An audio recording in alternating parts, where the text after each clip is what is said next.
Cuando desperté el tercer día de casada y vi toda mi ropa ardiendo en el patio, entendí que me había casado con un monstruo. Pero déjenme contarles cómo llegué a ese punto, porque lo que pasó después no lo van a creer. Mi nombre es Joana, tengo 68 años hoy, y nunca le conté esta historia completa a nadie. Ni a mis hijas, ni a mis amigas más cercanas. Guardé este secreto por más de 40 años, pero hoy siento que necesito compartirlo con ustedes. Porque si mi historia puede ayudar a una mujer a reconocer las señales, a tener el valor de huir, ya habrá valido la pena revivir todo este dolor. Era 1977. Yo tenía apenas 23 años y vivía con mis padres en un pueblito pequeño del interior. Mi papá era herrero, mi mamá costurera, y éramos una familia humilde, pero honrada.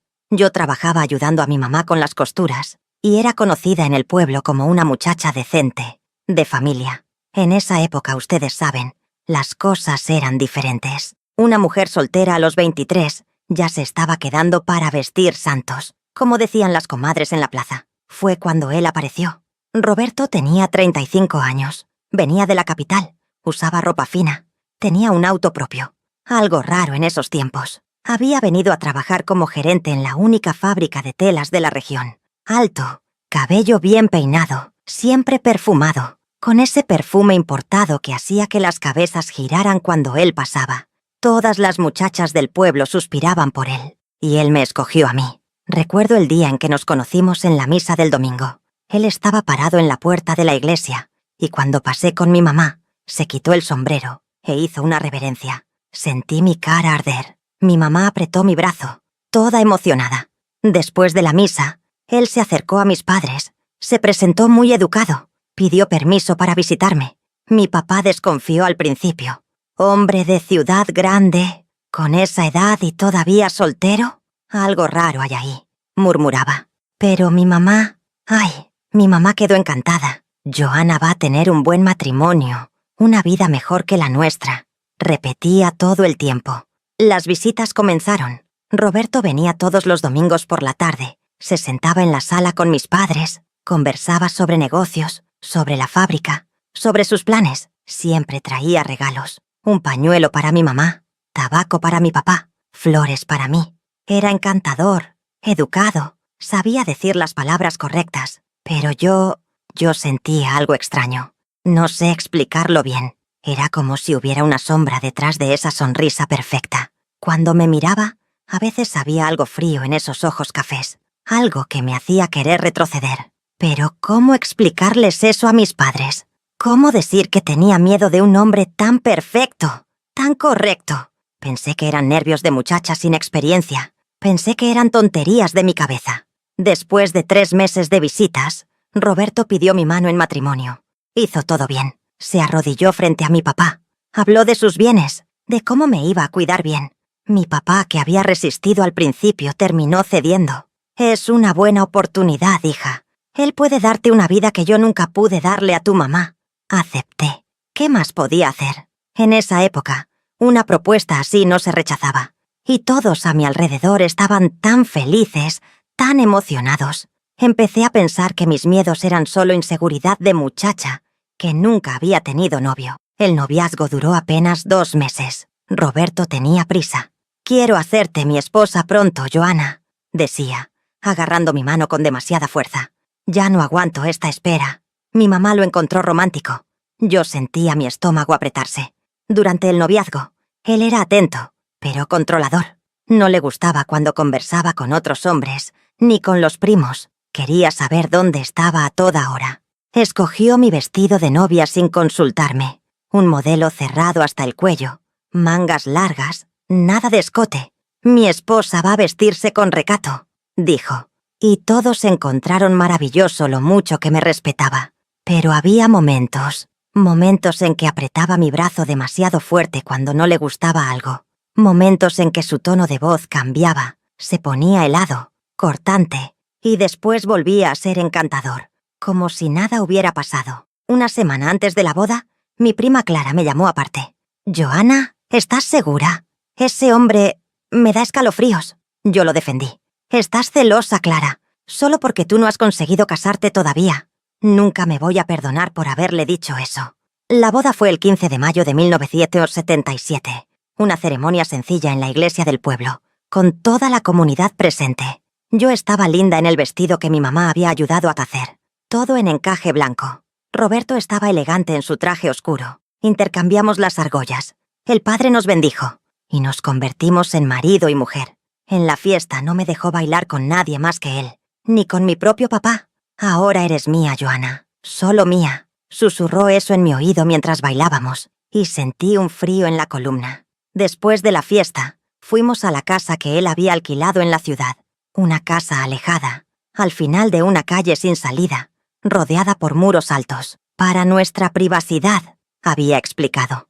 Nadie cuestionó. La primera noche, no voy a entrar en detalles porque ustedes entienden, pero no fue como las amigas casadas me habían contado. No fue tierno, no fue amoroso, fue doloroso y aterrador. Y cuando lloré, él se rió. «Eres mi esposa ahora, Joanna. Tienes que obedecerme en todo». El primer día como esposa, desperté con el cuerpo adolorido. Roberto ya estaba vestido. Impecable. «Levántate y prepara mi café. Y quiero la casa limpia cuando vuelva del trabajo».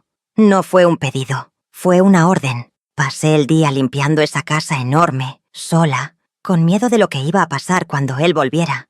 La casa tenía algo raro. Los armarios estaban todos cerrados con candado. Las ventanas tenían rejas. La puerta del frente tenía 3 cerraduras diferentes. Cuando intenté salir a comprar pan a la panadería, descubrí que él se había llevado la llave. Estaba encerrada dentro de mi propia casa. Él volvió a las 6 de la tarde. Inspeccionó toda la casa como un militar inspeccionando el cuartel. Pasó el dedo por los muebles buscando polvo.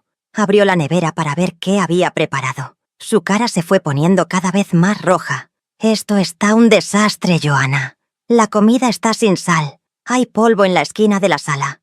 Eres una esposa inútil». Su voz estaba calmada, pero había algo terrible en esa calma. Intenté explicarle, decir que había hecho lo mejor que pude, que todavía no conocía la cocina. Él levantó la mano y me dio una cachetada. «La primera de muchas que vendrían. En mi casa vas a aprender a ser una esposa de verdad. Mi mamá me enseñó cómo entrenar a una mujer». Entrenar. Usó esa palabra, como si yo fuera un animal. Esa noche fue una pesadilla. Me golpeó varias veces, siempre en lugares que no se verían. El estómago, la espalda, los muslos, y entre cada golpiza me obligaba... No puedo ni decirlo. Era mi marido, pero parecía que me estaban violando. El segundo día de casada, apenas podía moverme. Él despertó alegre, como si nada hubiera pasado. Besó mi frente. «Hoy vas a hacerlo mejor, ¿verdad, mi esposa?» Intenté, juro que intenté. Limpié todo con aún más cuidado. Preparé la comida condimentada como a él le gustaba. Había dejado instrucciones escritas, como una lista de reglas. Planché toda su ropa, pero no fue suficiente. Nunca sería suficiente. Cuando llegó, encontró un vaso fuera de lugar. Un único vaso que había usado para tomar agua, y olvidé en la orilla del fregadero.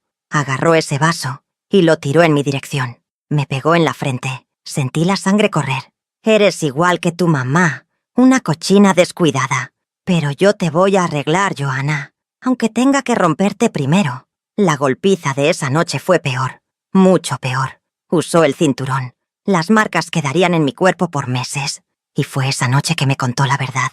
La verdad que me hizo entender que no me había casado con un hombre. Me había casado con un demonio. «¿Sabes por qué te elegí, Joanna?», dijo mientras encendía un cigarro, mirándome encogida en el piso. «Porque eras demasiado correcta. Virgen, obediente, de familia pobre. El tipo perfecto para moldear a mi manera. Mi primera esposa era igual que tú, calladita, buenita, hasta que le enseñé a respetarme. Primera esposa. Había estado casado antes. ¿Qué le pasó a ella?», logré preguntar, aunque con el labio sangrando. Él sonrió, una sonrisa que nunca voy a olvidar. «Ella aprendió perfectamente. Fue tan obediente que cuando le mandé irse, se fue sin cuestionar. Le di el divorcio y desapareció. Nunca más supe de ella. Pero había algo en la forma en que lo dijo. Algo que me hizo creer que esa mujer no simplemente se había ido. Esa noche, acostada en la cama a su lado, él dormía tranquilamente mientras yo temblaba de dolor y miedo. Decidí algo. Tenía que escapar. No importaba cómo. No importaba lo que la gente fuera a decir. Si me quedaba, iba a morir en esa casa. Pero ¿cómo escapar? Él tenía todas las llaves. Las ventanas tenían rejas. No tenía dinero. No tenía a dónde ir. Si volvía a casa de mis papás, me iban a mandar de vuelta. Es tu marido, Joanna. Tu lugar es a su lado. Podía oír a mi papá diciendo eso. El tercer día comenzó temprano. Roberto me despertó a las 5 de la mañana. Hoy voy a trabajar mediodía. Vas a lavar toda la ropa, a mano, y dejarla en el tendedero. Cuando vuelva, quiero encontrar todo seco y planchado. Me llevó hasta el patio. Era la primera vez que veía el patio de día. Era grande, con muros, con un portón de hierro que también estaba cerrado con llave. Y fue entonces que vi. En la esquina del patio había un tambo de metal oxidado, del tipo que se usa para quemar basura. Toda tu ropa de soltera está en ese tambo, Roberto dijo casualmente. La ropa que tu mamá hizo, tus vestidos coloridos, todo eso que te hacía parecer una cualquiera llamando la atención. Voy a quemar todo hoy. Solo vas a usar lo que yo te compré. Ropa decente, recatada. Sentí mi corazón detenerse. Esa ropa era todo lo que tenía de mi vida de antes. Cada vestido tenía un recuerdo. El vestido azul que usé en mi fiesta de 15 años. El vestido amarillo que mi mamá hizo para usar en la fiesta de San Juan. La blusa bordada que mi abuela había hecho antes de morir. Por favor, supliqué. Es solo ropa. Por favor, no la quemes. Me miró con desprecio. Tú no decides nada en esta casa, Joanna. Yo decido todo. Y decidí que esa ropa va a volverse cenizas. Se fue a trabajar. Me dejó ahí, mirando ese tambo, sintiendo mi mundo desmoronarse. Pasé la mañana lavando su ropa, llorando. Cada pieza que retorcía parecía retorcer mi propia alma. ¿Cómo había sido tan tonta? ¿Cómo no había visto las señales? Clara me había avisado. Mi propio instinto me había avisado. Llegó el mediodía. Escuché su auto entrando. Todo mi cuerpo empezó a temblar. Roberto salió del auto con una lata de querosén. «Es hora del espectáculo, querida esposa». Tiró toda mi ropa en el tambo, una por una, como si estuviera ejecutando prisioneros. Después derramó el querosén. Encendió un fósforo. Yo supliqué. Caí de rodillas en el suelo. «Por favor, Roberto, por favor». Tiró el fósforo. Las llamas subieron rápido, tiñendo el cielo de anaranjado y negro. El humo tenía un olor horrible. Tela, recuerdos y sueños quemándose juntos. Y él se rió. Se quedó ahí parado, mirándome llorar mientras todo lo que tenía de mi vida anterior se volvía cenizas. Ahora entendiste, Joanna. Ya no eres la hijita de tu papá. Ya no eres nada de lo que eras antes. Eres mi propiedad. Y hago lo que quiera con lo que es mío. Puff, fue en ese momento, viendo el humo subir, sintiendo el calor de ese fuego en mis mejillas mojadas de lágrimas, que algo se rompió dentro de mí. Pero no fue lo que él esperaba. No fue mi resistencia lo que se rompió. Fue mi miedo. Me di cuenta de que si me quedaba, en algún momento me iba a matar. Tal vez no hoy, tal vez no mañana, pero eventualmente iba a golpearme demasiado fuerte una vez, o iba a enseñarme una lección que no sobreviviría. Lo había visto en sus ojos. Era capaz. Entonces tuve dos opciones: morir poco a poco en esa casa, o arriesgarme a morir intentando escapar. Elegí la segunda opción. Mientras él se quedó ahí admirando su obra diabólica, las cenizas de mi ropa flotando en el aire, empecé a planear. Tenía que ser esa noche. Tenía que ser cuando él durmiera. Volvió al trabajo a media tarde, después de darme otra lista de tareas. Esta vez, obedecí todo perfectamente. Hice todo exactamente como él quería. Necesitaba que estuviera calmado. Necesitaba que durmiera profundo. Mientras planchaba su ropa, mi cabeza trabajaba frenéticamente. Las llaves siempre estaban con él, pero había una ventana en el baño, pequeña, en lo alto de la pared. No tenía rejas porque él pensaba que era demasiado pequeña para que alguien pasara. Era diminuta, es verdad, pero yo era delgada y estaba desesperada. Por la noche preparé su comida favorita. Puse la mesa bonita. Cuando llegó, la casa estaba impecable. Inspeccionó todo, buscando defectos. No encontró ninguno. «Finalmente estás aprendiendo», dijo, y por primera vez en 3 días, no me golpeó. Cenamos en silencio. Después vio televisión mientras yo lavaba los platos. A las 10 de la noche me llamó al cuarto. Esa noche fue... no voy a describir, solo voy a decir que dolió más en el alma que en el cuerpo, porque tenía que fingir. Tenía que hacerle creer que me estaba sometiendo, que estaba aceptando mi destino. Se durmió satisfecho alrededor de medianoche. Yo me quedé inmóvil a su lado, contando los minutos, esperando que su respiración se volviera profunda, regular, esperando estar segura de que estaba en sueño profundo.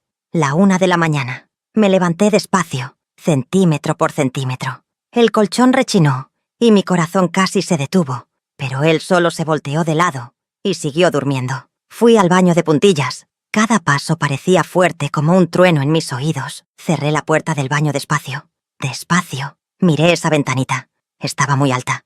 Arrastré el bote de basura para usarlo como escalón. Me subí, rezando para no caerme, para no hacer ruido. La ventana abría hacia afuera, gracias a Dios. La empujé con cuidado. Rechinó. Me detuve paralizada, esperando oírlo despertar. Nada. Seguí empujando. Bien despacio. La ventana se abrió. Del otro lado había una caída de más o menos 2 metros hasta el suelo. En la oscuridad, no se podía ver bien dónde iba a caer. No importaba. Era ahí o nunca más. Metí la cabeza por la ventana. Mis hombros apenas pasaban. Tuve que torcer mi cuerpo de una manera que me lastimó, que me raspó la piel en los bordes de la ventana. Pero seguí. La mitad de mi cuerpo ya estaba del otro lado cuando escuché pasos. Había despertado. ¡Johanna! Su grito resonó por la casa. «Johanna, ¿dónde estás?» Entré en pánico. Me tiré hacia afuera sin pensar. Caí mal en el suelo del otro lado. Me golpeé el hombro contra una piedra. El dolor fue intenso, pero no podía parar. Escuché la puerta del baño abriéndose de golpe. Lo escuché gritando groserías, diciendo lo que me iban a hacer cuando me atrapara. Me levanté y corrí. Estaba descalza, usando apenas el camisón delgado con el que dormía. La noche estaba fría. La calle estaba oscura, sin ninguna iluminación pública. No sabía hacia dónde ir, solo sabía que tenía que alejarme de esa casa. Corrí por la calle desierta. Mis pies sangraban en las piedritas. Escuché la puerta del frente de la casa abrirse. Escuché el auto encenderse. Venía a cazarme. Vi un callejón entre 2 casas y entré corriendo. Era estrecho, lleno de basura, pero el auto no podría pasar por ahí. Seguí corriendo, tambaleándome, tropezando, pero nunca deteniéndome. Escuché su auto en la calle, despacio, él buscando. «Johanna, no vas a escapar de mí. Cuando te agarre vas a desear haber muerto». Me escondí detrás de un montón de cajas viejas, tapándome la boca con las manos para ahogar mi respiración agitada. El auto pasó despacio por la calle paralela. Las luces de los faros iluminaron el callejón por un segundo. Me encogí aún más. Pasó. Me quedé ahí, temblando de frío y miedo. Por horas, escuchaba su auto circulando por las calles, buscando. A veces lejos, a veces aterradoramente cerca. Cuando el primer resplandor del amanecer empezó a aparecer en el cielo, me arriesgué a salir de mi escondite. Tenía que salir de la ciudad. Tenía que irme lejos, muy lejos. ¿Pero cómo? No tenía dinero. No tenía zapatos. Estaba en camisón. No podía volver a casa de mis papás. Era el primer lugar donde él iba a buscar. Pensé en Clara, mi prima. Ella vivía a 2 ciudades de distancia. Si lograba llegar hasta ella, pero eran más de 50 kilómetros, a pie, descalza, sin comida, sin agua. No tenía opción. Empecé a caminar por la orilla de la carretera, escondiéndome siempre que veía un auto acercándose. Cada auto podía ser él. Cada sonido de motor hacía que mi corazón se disparara. El sol salió y empezó a calentar. Mis pies estaban en carne viva. El camisón estaba sucio, rasgado de los arbustos donde me había escondido. Debía parecer una loca. Un camionero se detuvo. Era un señor de unos 60 años, ojos bondadosos. «Muchacha, ¿qué pasó? ¿Necesitas ayuda?» Me largué a llorar. Entre sollozos, le conté todo. Escuchó en silencio, la cara poniéndose cada vez más seria. «Súbete aquí», dijo, abriendo la puerta del camión. «Te voy a llevar a donde necesites ir. Y no te preocupes, tengo hijas. Sé cuando una muchacha está diciendo la verdad».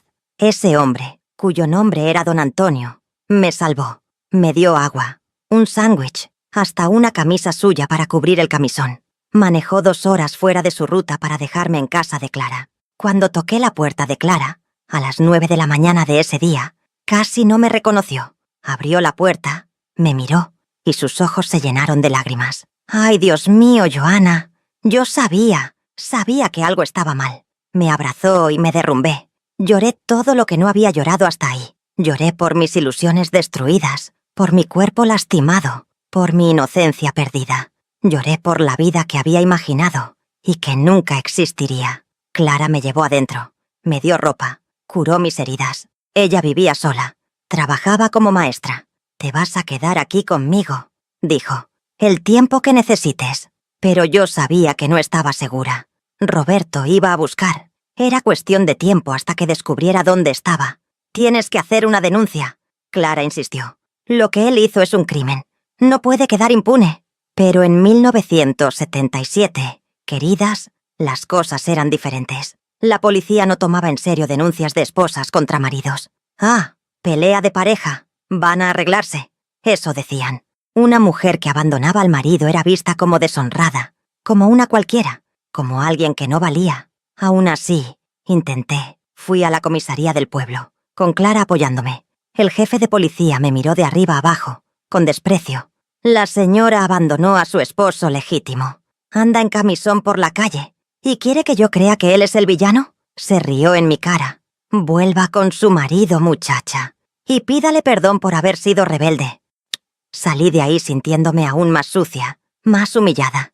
2 días después, Roberto apareció. No sé cómo descubrió dónde estaba. Tal vez le preguntó a alguien de mi familia.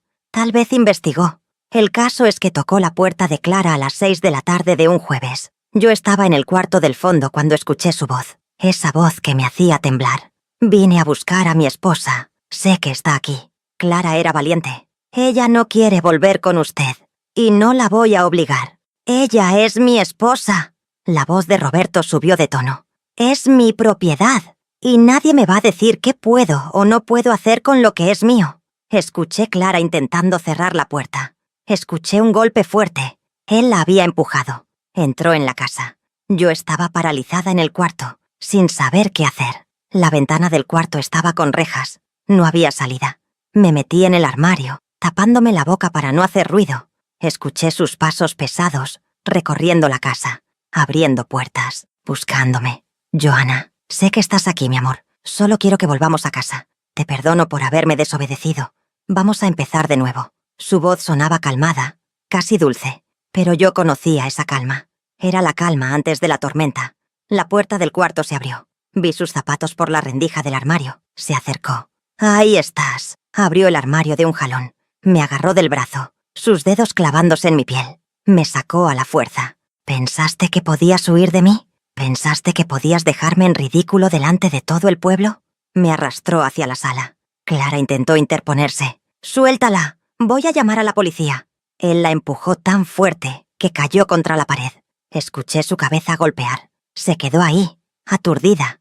Me arrastró hacia la puerta. Yo pataleaba, gritaba, arañaba, pero él era mucho más fuerte. Y entonces escuché una voz. «Suelta a esa muchacha ahora mismo». Era don Antonio, el camionero que me había ayudado.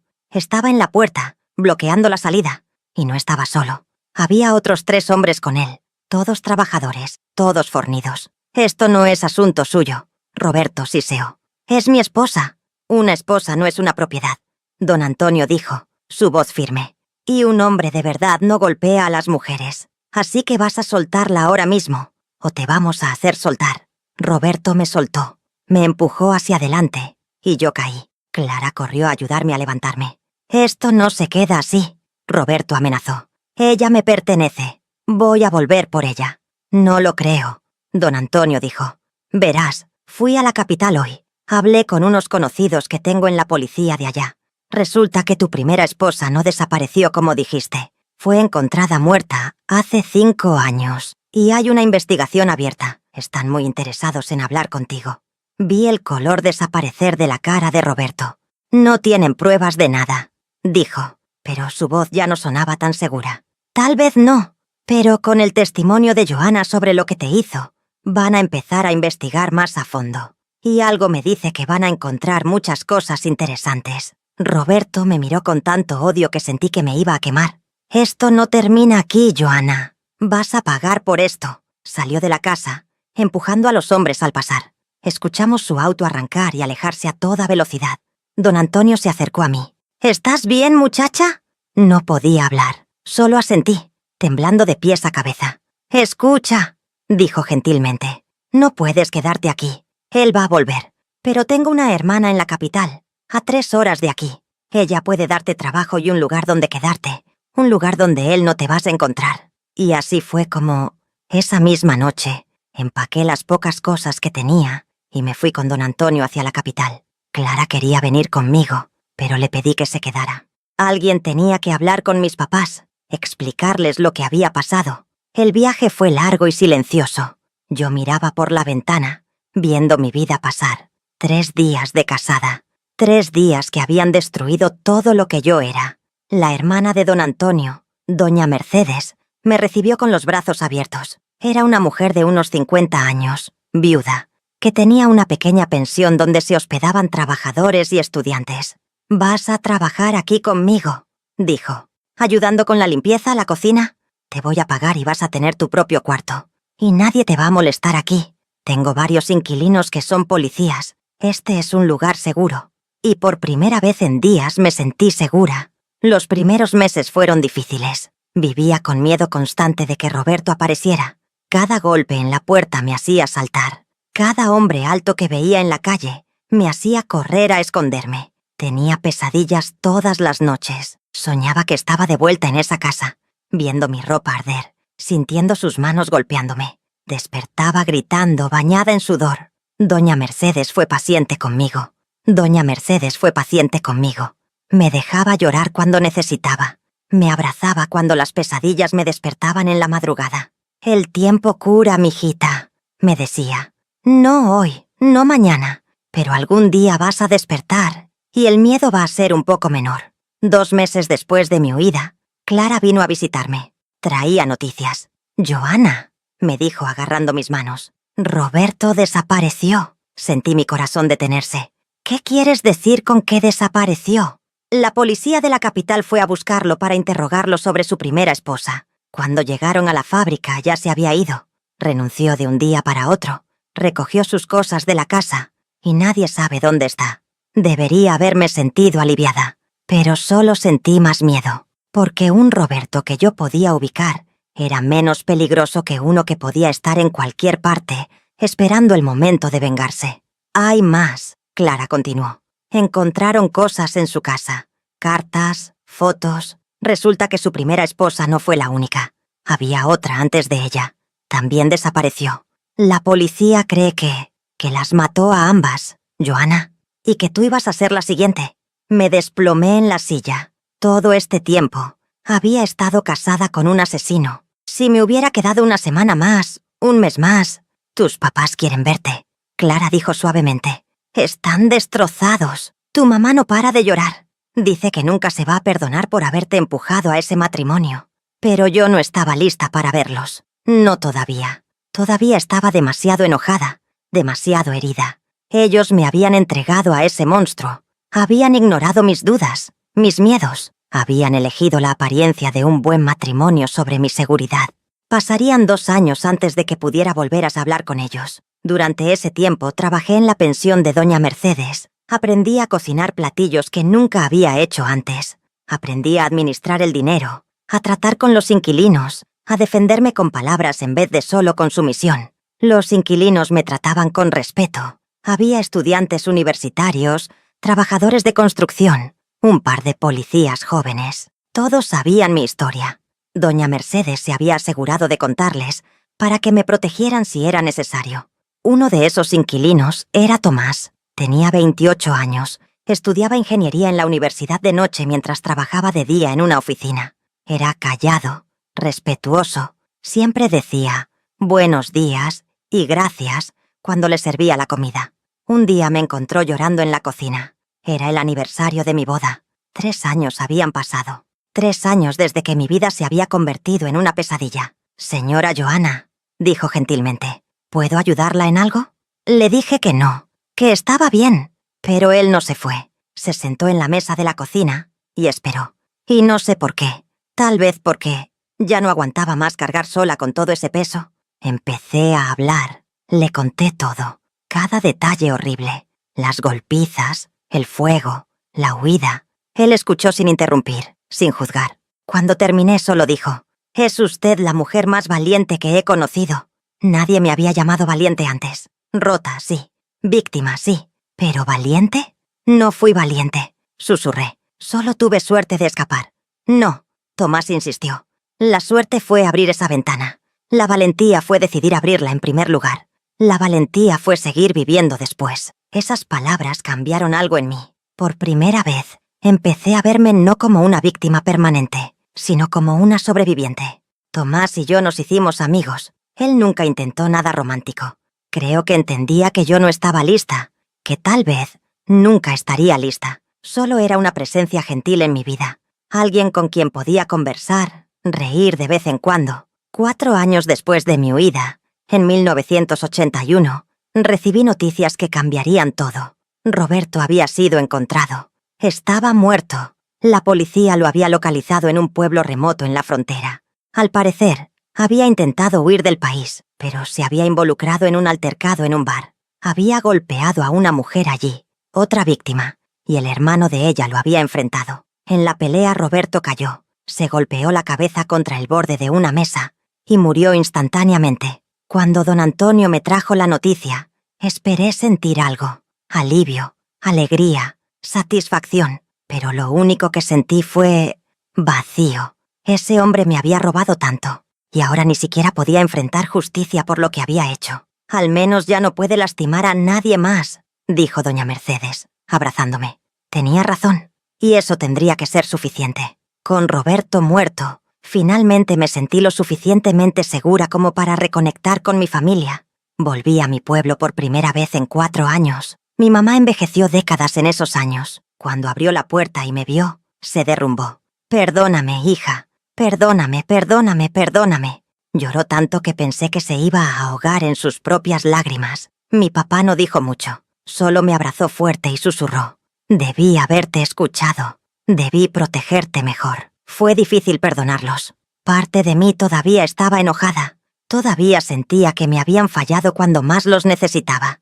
Pero otra parte entendía que ellos solo habían hecho lo que pensaban que era mejor, dentro de las limitaciones de la época en que vivíamos. El perdón no vino de una sola vez. Vino en pequeños momentos, en conversaciones largas, en lágrimas compartidas. Vino cuando mi mamá me confesó que ella también había sufrido violencia de su propio padre, y que pensó que al casarme con un hombre de ciudad, de buena posición, me estaba salvando de una vida de pobreza y abuso. No había sido malicia. Había sido ignorancia, miedo, y las cadenas invisibles de una cultura que nos enseñaba que el matrimonio era el único destino válido para una mujer, sin importar el costo. Volví a la capital después de esa visita, pero ahora con la paz de haber cerrado ese capítulo con mi familia. La vida continuó. Seguí trabajando con doña Mercedes. Ahorré cada peso que pude. Tomé clases nocturnas para aprender a leer y escribir mejor, algo que mis papás nunca habían podido pagarme. Tomás se graduó de ingeniero y consiguió un buen trabajo, pero seguía viviendo en la pensión. «Me gusta aquí», decía. «Me gusta la comida». Pero yo sabía que se quedaba por mí. 5 años después de la muerte de Roberto, Tomás finalmente me invitó a salir. «Solo un café», dijo nervioso. «Como amigos, sin presión». Acepté, y fue agradable. Conversamos, reímos. Él no intentó tocarme, no invadió mi espacio. Solo fue un café entre amigos. Los cafés se volvieron caminatas. Las caminatas se volvieron cenas. Muy lentamente, tan lentamente que apenas lo noté.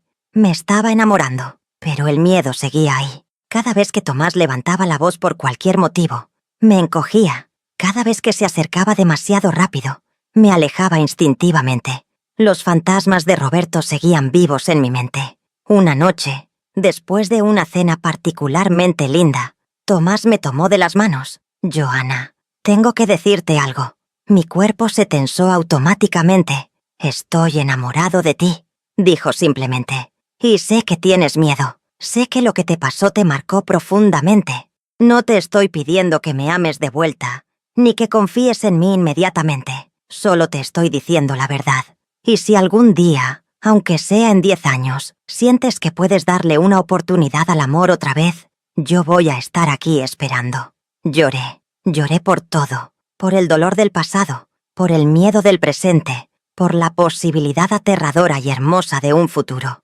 Tengo miedo, le confesé. Tengo tanto miedo de volver a equivocarme, de que resultes ser como él. Yo también tengo miedo, Tomás admitió. Tengo miedo de asustarte, de hacerte daño sin querer, de no estar a la altura de lo que mereces. Pero el miedo no tiene que paralizarnos, Johanna. Puede impulsarnos a ser más cuidadosos, más conscientes, más amorosos. Nos tomó 3 años más de noviazgo lento y cuidadoso antes de que yo dijera que sí cuando me propuso matrimonio. Y aún así, tuve un ataque de pánico la noche antes de la boda. No tenemos que hacerlo, Tomás me aseguró. Podemos cancelar todo ahora mismo si quieres. Yo te amo igual, casados o no. Esa fue la diferencia. Roberto me había obligado. Tomás me daba la opción de elegir. Me casé con Tomás en 1989, 12 años después de mi pesadilla con Roberto. Tenía 35 años. La boda fue pequeña, íntima, con solo nuestros amigos más cercanos y mi familia. Usé un vestido rosa claro. Nunca más podría usar blanco sin recordar aquel día terrible. Los primeros meses de matrimonio fueron difíciles. Tenía flashbacks, pesadillas, momentos en que miraba a Tomás y por un segundo veía a Roberto. Pero Tomás fue paciente. Cuando yo necesitaba espacio, me lo daba. Cuando necesitaba que me abrazara, lo hacía gentilmente, preguntando siempre si estaba bien. Lentamente, muy lentamente, aprendí que no todos los hombres son monstruos, que el matrimonio no tiene que ser una prisión, que el amor puede ser gentil, respetuoso, recíproco. Tomás y yo tuvimos 3 hijas, María, Elena y Rosa. Cuando quedé embarazada de la primera, tuve tanto miedo. Miedo de no poder ser una buena madre porque yo misma estaba tan rota. Miedo de traer hijas a un mundo que podía ser tan cruel con las mujeres. Pero cuando sostuve a María por primera vez, algo sanó en mí. Miré esos ojitos que me miraban con total confianza y me prometí que ella nunca viviría lo que yo viví, que ella crecería sabiendo que tenía voz, que tenía opciones, que su vida le pertenecía solo a ella. Crié a mis hijas diferente. Les enseñé a ser fuertes, independientes. Les enseñé que ningún hombre, ni siquiera un marido, tiene derecho a golpearlas, a controlarlas, a destruirlas. Les enseñé que el amor verdadero no duele, no atemoriza, no destruye. Cuando María cumplió 15 años, le conté mi historia. No todos los detalles terribles, pero lo suficiente. Quería que supiera de dónde venía su mamá, que había sobrevivido. «Mamá», me dijo con lágrimas en los ojos, «eres mi heroína, heroína». Esa palabra me habría parecido ridícula años atrás. Yo, que había sido tan débil, tan tonta, tan ciega. Pero con los años entendí algo. No fui débil por haber caído en la trampa de Roberto. Fui fuerte por haber salido de ella. No fui tonta por haber confiado. Fui valiente por haber vuelto a confiar después. No fui ciega por no haber visto las señales. Fui sobreviviente por haber actuado cuando finalmente las vi con claridad. Doña Mercedes falleció cuando yo tenía 42 años. Me dejó la pensión en su testamento. «Has sido más hija para mí que mi propia sangre», decía la carta que dejó. «Cuida este lugar. Has sido refugio para muchos, así como lo fue para ti». Continúe administrando la pensión con Tomás. Se convirtió en un refugio conocido en la ciudad para mujeres que huían de situaciones como la mía. Don Antonio, antes de morir, había corrido la voz. «Si conocen a alguna muchacha en problemas, mándenla a donde Johanna. Ella entiende. Ella ayuda». A lo largo de los años debo haber ayudado a más de 50 mujeres. Algunas solo necesitaban un lugar donde quedarse por unas noches. Otras, como yo, estaban huyendo de pesadillas. Les daba trabajo, un cuarto, pero más importante, les daba algo que yo había necesitado desesperadamente. Alguien que creyera su historia sin juzgarlas. Una de esas mujeres era Patricia. Tenía 21 años cuando llegó a mi puerta en 1995, con un ojo morado y un bebé en brazos. Su historia era demasiado similar a la mía. Marido encantador que se convirtió en monstruo después de la boda. La acogí, le di trabajo y un lugar seguro. La ayudé a conseguir el divorcio, algo que para entonces ya era más fácil que en mis tiempos. Aunque todavía difícil. Patricia se quedó en la pensión por 3 años. Estudió para ser enfermera. Hoy tiene su propia clínica y ayuda a otras mujeres en situaciones de violencia. sigue siendo como una hija para mí. Hay tantas Patricias, tantas Juanas, tantas mujeres que creyeron en las palabras dulces, en las promesas, en la idea del amor, solo para descubrir que habían entregado sus vidas a hombres que veían a las mujeres como propiedad, como objetos que moldear y romper a voluntad. Tomás falleció hace 5 años. En el 2020, teníamos 31 años de casados. Murió en paz, en nuestra cama, rodeado de nuestras hijas y nietos. Sus últimas palabras fueron: «Gracias por haberme dado la oportunidad de amarte, Johanna. Has sido el honor de mi vida». Lloré su muerte, pero fueron lágrimas diferentes a las que lloré por mi primera vida destruida. Estas fueron lágrimas de gratitud por haber tenido la oportunidad de conocer el amor verdadero, el amor que sana, en vez de destruir. Hoy, a mis 68 años, sigo administrando la pensión con la ayuda de mis hijas. María, la mayor, dejó su trabajo en la ciudad para venir a ayudarme. «Quiero continuar lo que hiciste, mamá», me dijo. «Quiero que este lugar siga siendo refugio para quienes lo necesitan». La historia de Roberto, de mi matrimonio que duró solo 2 días, de la ropa ardiendo en ese tambo, del escape por esa ventana diminuta, nunca la había contado completa. Mis hijas sabían partes. Tomás sabía todo, pero nunca la había compartido así, con todos los detalles, con toda la verdad desnuda. ¿Por qué la cuento ahora? Porque hace unas semanas, una muchacha de 22 años llegó a mi puerta. Se llama Andrea. Su novio le propuso matrimonio y ella aceptó emocionada. Pero ahora, a pocas semanas de la boda, está viendo señales que la asustan. Él se pone celoso cuando habla con otros hombres. Le dice qué ropa ponerse. La llama 10 veces al día para saber dónde está. «Pero él me ama», me dijo. «Solo está siendo protector, ¿verdad?» Y en sus ojos vi a la Johanna de 23 años, tratando de convencerse de que sus miedos eran infundados. Le conté mi historia, toda. No omití nada. Necesitaba que entendiera a dónde puede llevar ese amor protector, esos celos porque te amo tanto, ese control disfrazado de cuidado. Cuando terminé, ella estaba llorando. No sé qué hacer. ¿Todos están tan emocionados con la boda? Mi mamá ya compró su vestido. Las invitaciones ya salieron. «Escúchame bien, Andrea», le dije tomando sus manos. «Ninguna fiesta, ningún vestido, ninguna invitación vale más que tu vida, que tu seguridad, que tu libertad. Las cosas se pueden cancelar. Los vestidos se pueden devolver. La vergüenza de cancelar una boda dura unos meses, pero un matrimonio con la persona equivocada puede costarte la vida». «¿Y si estoy exagerando?», preguntó. «¿Y si solo son nervios míos?». «Entonces él entenderá», le dije. «Un hombre que realmente te ama va a respetar que necesites tiempo, que necesites estar segura. Pero un hombre como el que yo conocí, ese se va a enojar, ese va a insistir, presionar, amenazar. Y esa reacción te va a decir todo lo que necesitas saber». Andrea canceló la boda. Su novio reaccionó exactamente como le dije que un hombre peligroso reaccionaría. Amenazó con matarse. Después amenazó con matarla a ella. Fue a su casa gritando. Rompió cosas. Ella obtuvo una orden de restricción. Y aunque su familia al principio estaba molesta por la vergüenza de la boda cancelada, cuando vieron su verdadero comportamiento, entendieron que ella se había salvado de una pesadilla. Andrea sigue viviendo en la pensión. Está estudiando Derecho. Quiere especializarse en violencia de género. «Voy a ayudar a otras mujeres», me dice, «como tú me ayudaste a mí». Y ese es el legado que quiero dejar. No solo mis hijas, no solo las mujeres que directamente ayudé, sino una cadena de mujeres ayudando a mujeres, de historias compartidas que salvan vidas, de valentía que inspira más valentía.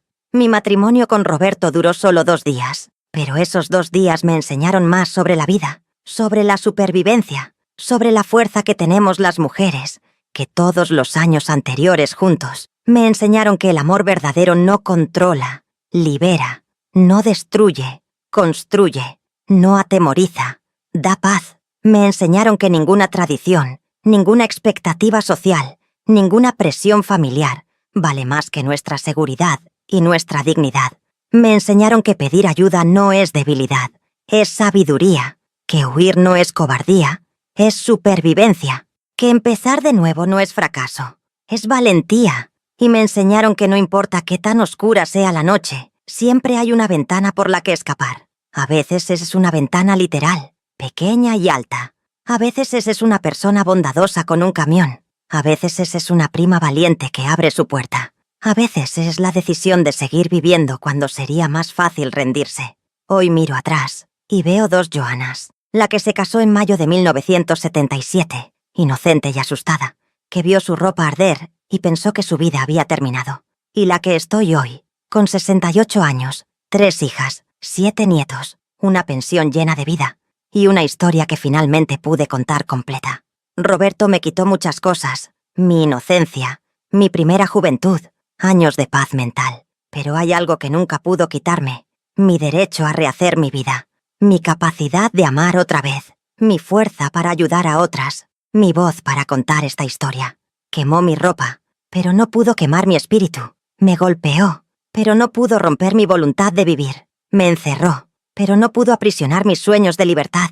Y al final, aunque él murió hace más de 40 años, yo sigo aquí, viviendo, amando, ayudando, contando mi historia para que otras sepan que se puede sobrevivir, se puede sanar, se puede volver a florecer. Si estás escuchando esto y reconoces algo de tu propia vida en mi historia, si ves las señales que yo no supe ver a tiempo, si sientes ese miedo en el estómago que yo ignoré, por favor, escúchalo. Ese miedo es tu instinto de supervivencia hablándote. No lo ignores como yo lo hice. Y si ya estás en una situación como la mía, si ya estás atrapada con un hombre que te controla, que te golpea, que está destruyendo tu vida poco a poco, quiero que sepas algo. Puedes escapar.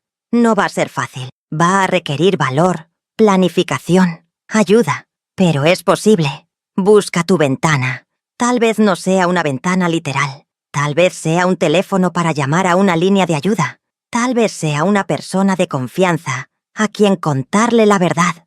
Tal vez sea simplemente la decisión interna de que no vas a morir en esa situación, que vas a encontrar la manera de salir. Y cuando encuentres tu ventana, no importa qué tan pequeña sea, no importa qué tan alto tengas que trepar, no importa qué tan aterrador sea el salto, atraviésala. Al otro lado está tu vida, tu verdadera vida, la que mereces vivir. No te voy a mentir y decir que todo va a ser fácil después. Yo luché con pesadillas, con miedo, con trauma por años. Todavía hay noches en que sueño con ese patio, con las llamas, con su voz gritando mi nombre. Pero también tengo días llenos de sol, risas con mis nietos, la satisfacción de ver a una mujer que ayudé a florecer en su nueva vida, el amor que recibí de Tomás, la gratitud de saber que mi historia salvó otras vidas. Las cicatrices nunca desaparecen completamente, pero con tiempo, con ayuda, con amor, se vuelven parte de tu historia de supervivencia,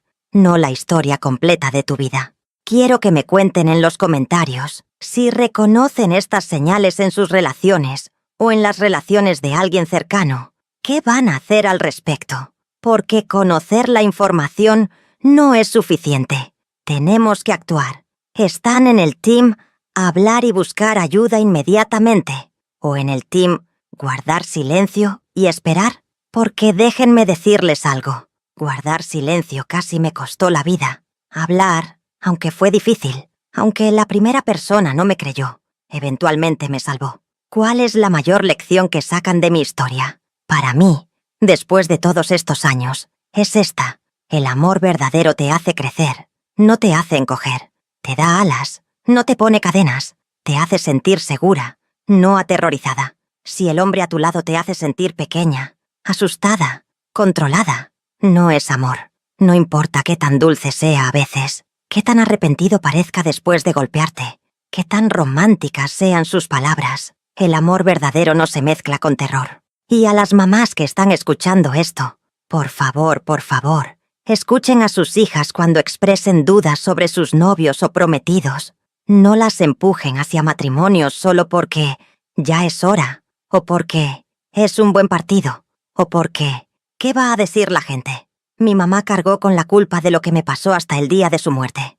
No dejen que esa sea su historia. Prefieran una hija soltera y segura que una hija casada y en peligro. A los hombres buenos que están escuchando, y sé que existen porque Tomás fue uno, Don Antonio fue uno. Gracias. Gracias por mostrar que la masculinidad verdadera no está en el control, sino en el respeto. No en la fuerza, sino en la gentileza. No en el dominio, sino en la igualdad. Sean el ejemplo para otros hombres. Cuando vean a un amigo siendo controlador con su pareja, díganle algo. Cuando escuchen bromas sobre golpear a las esposas, no se rían. Cuando una mujer les cuente que está en peligro, créanle y ayúdenla. Ustedes también son parte de la solución. Ahora tengo 68 años. He vivido más años en libertad y felicidad que los que viví en miedo. Pero nunca olvido esos 2 días. Los mantengo en mi memoria no como tortura, sino como recordatorio. Recordatorio de qué tan fuerte soy, qué tan lejos llegué, cuánto sobreviví. Cada año, el 15 de mayo, el día que me casé con Roberto, hago algo especial. No para recordar ese matrimonio terrible, sino para celebrar mi escape. Enciendo una vela por la Joana de 23 años, que encontró el valor de trepar por esa ventana, por don Antonio que detuvo su camión, por Clara que abrió su puerta, por doña Mercedes que me dio un hogar, por Tomás que me enseñó que el amor puede ser hermoso, y enciendo una vela por las mujeres que no lograron escapar, por la primera esposa de Roberto, cuyo nombre nunca supe, por la otra antes de ella, por todas las mujeres cuyos matrimonios terminaron no en divorcio, sino en muerte. Ellas merecen ser recordadas, sus historias merecen ser contadas, y merecemos como sociedad hacer mejor, ser mejor, proteger mejor a nuestras hijas, hermanas, amigas, vecinas. Han pasado 44 años desde esos 2 días de horror. 44 años de vida construida sobre las cenizas de esa ropa quemada, sobre los fragmentos de esa ventana rota, sobre el dolor de esos pies descalzos corriendo en la oscuridad. Y si pudiera volver atrás y hablar con la Joana de 23 años, parada frente al altar sin saber la pesadilla que viene, le diría: sé que tienes miedo, sé que sientes que algo está mal, pero no sabes ponerlo en palabras. Escucha ese miedo. No te cases, corre ahora, antes de que sea más difícil. Pero también le diría: y si no corres ahora, si cometes el error de casarte con él, quiero que sepas que vas a sobrevivir. Vas a encontrar la fuerza que ni siquiera sabías que tenías. Vas a escapar y vas a construir una vida hermosa del otro lado del horror. Vas a amar de nuevo. Vas a ser amada. Vas a ayudar a tantas otras. Vas a ser feliz, porque esa es la verdad más importante. No importa qué tan oscuro sea el momento presente, existe un futuro del otro lado. Un futuro que vale la pena luchar por alcanzar. Mi matrimonio duró solo 2 días, pero mi vida después de ese matrimonio ha durado 44 años y contando. Y estos 44 años han sido llenos de amor, propósito, alegría, crecimiento. Han sido mi verdadera vida. No dejes que nadie te robe tu vida. No dejes que el miedo al qué dirán te paralice. No dejes que las tradiciones o expectativas te encadenen a una situación que te está matando por dentro. Tu vida te pertenece solo a ti. Es el regalo más precioso que tienes. Protégela. Lucha por ella. Y si necesitas ayuda para protegerla, pídela. No hay vergüenza en pedir ayuda. Hay vergüenza en quedarse callada mientras alguien te destruye. Espero que mi historia les sirva de fuerza cuando sientan que no tienen ninguna. De esperanza cuando todo parezca oscuro. De recordatorio de que se puede sobrevivir lo inimaginable y todavía encontrar alegría del otro lado. Un abrazo enorme a todas y a todos, especialmente a las que están pasando por algo similar. No están solas. Hay mano extendidas esperando ayudarlas. Hay ventanas esperando ser abiertas. Hay vidas hermosas esperando ser vividas. Y recuerden, él puede quemar tu ropa, pero nunca puede quemar tu espíritu. Puede encerrar tu cuerpo, pero nunca tu determinación de ser libre. Puede robar años de tu vida, pero no puede robarte el futuro que todavía no has construido. Ese futuro es tuyo. Ve y constrúyelo. Con todo mi cariño y mi fuerza, su amiga Joana, la abuela que sobrevivió, sanó, y ahora comparte su historia para que ustedes sepan que también pueden.